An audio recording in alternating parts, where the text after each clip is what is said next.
So hi, welcome to Anchor Reviews, an episode of After the Credits on Anchor Reviews. It's just me, Tyler, this time from Anchor Reviews, and this is my review on Hamnet. Now, believe it or not, but I was able to attend a screening of the movie, or a special screening, over in Los Angeles, specifically at the Academy Awards Museum. So even though I was in the furthest row back, I was able to see all the cast and crew members that showed up, or at least the main cast and crew for the movie. And even Chloe Zhao gave a special speech before the movie, and we did the whole breathing exercise. And on top of that, Steven Spielberg, who was a producer on this movie, gave a speech before she showed up to give her speech on the movie. However, the funny thing was that after they left, the movie started, but then roughly 30 minutes in, there was a glitch with the audio, and it felt like you were on an airplane where you had a hard time hearing. And the thing was that the dialogue, it was harder and harder to hear the audio from the dialogue as it kept going. Everything else was fine, but it was just harder and harder to hear everybody. So the movie was stopped for 5 minutes, and they were rounded 5 minutes before that error happened with the sound, and then they were able to fix it. So Hamnet is basically the story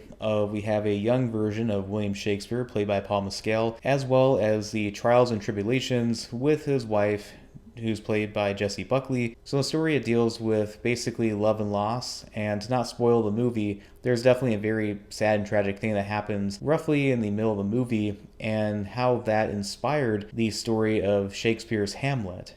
Now, after watching this movie, I do feel bad for not watching the Chloe Zhao movies beforehand, except for maybe the Eternals, because I heard that one was pretty bad. But the thing is that this is a good movie, and I should check out the other Chloe Zhao movies before this one. And yeah, what I liked about it, aside from the acting from both the main cast, especially from Jessie Buckley, I can definitely see her getting an Academy Award nomination for Best Actress for this movie. I hadn't really seen her in anything since, but yeah, she definitely gave a great performance in this film. And Paul Mescal also did a very good job performance as well, in terms of him being a writer who struggles with writer's block, but also trying to balance that with also real life situations of trying to be a husband and a father, and trying to provide for the people he cares about, and also dealing with a tragedy that happens with him, and also how that affects his wife too, is also dealing with a tragic loss, without again spoiling anything that happens in this movie. The movie is shot well for the most part. I felt like the moments in which the camera was far back, kind of like a security camera, was a bit odd in my opinion, and felt out of place. But speaking of out of place, I've noticed that towards the second half of the movie,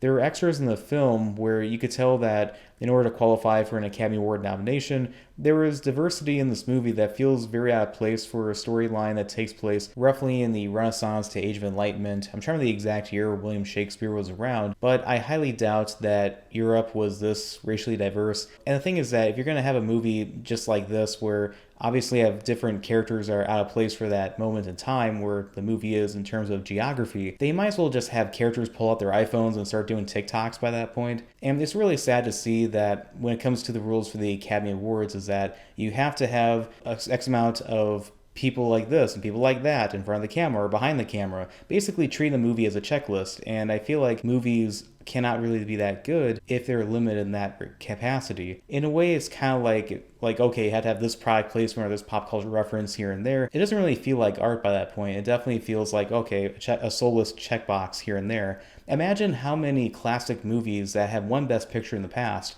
whether that be Citizen Kane or The Godfather, won't even qualify for Best Picture nowadays because of those regulations, which I feel like is ridiculous overall. If a movie wants to have diversity in it, or even just one specific demographic, then that's fine. Let the artist do their job, or let them do what they want to do with it. But instead, this whole like, oh, we have to be these checklists here and there, and that's really going to hurt movies for a long time, especially movies that are going to be like, like this one, who is definitely more artsy and some would argue more Oscar bait, but I don't really would call this movie Oscar bait necessarily, because not all movies that are nominated are Oscar bait films. Some are obviously are in that regard, especially historical dramas. This one, in a way, is kind of like that, but I do like how there's definitely an emotional grip to this movie with the characters.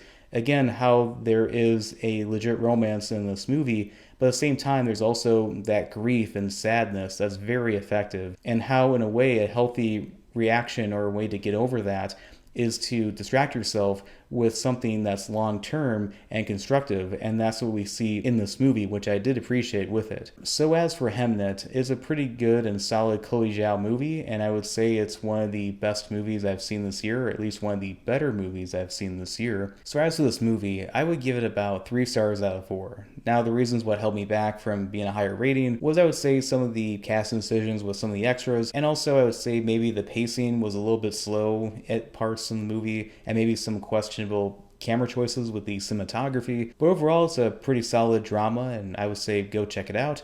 And I could definitely see this movie getting Oscar nominations, especially for Jessie Buckley with her performance. So anyway, this is Tyler from End Credit Reviews. I hope you enjoyed this video of After the Credits on End Credit Reviews, and I hope to make a lot more in the future. Please like and subscribe.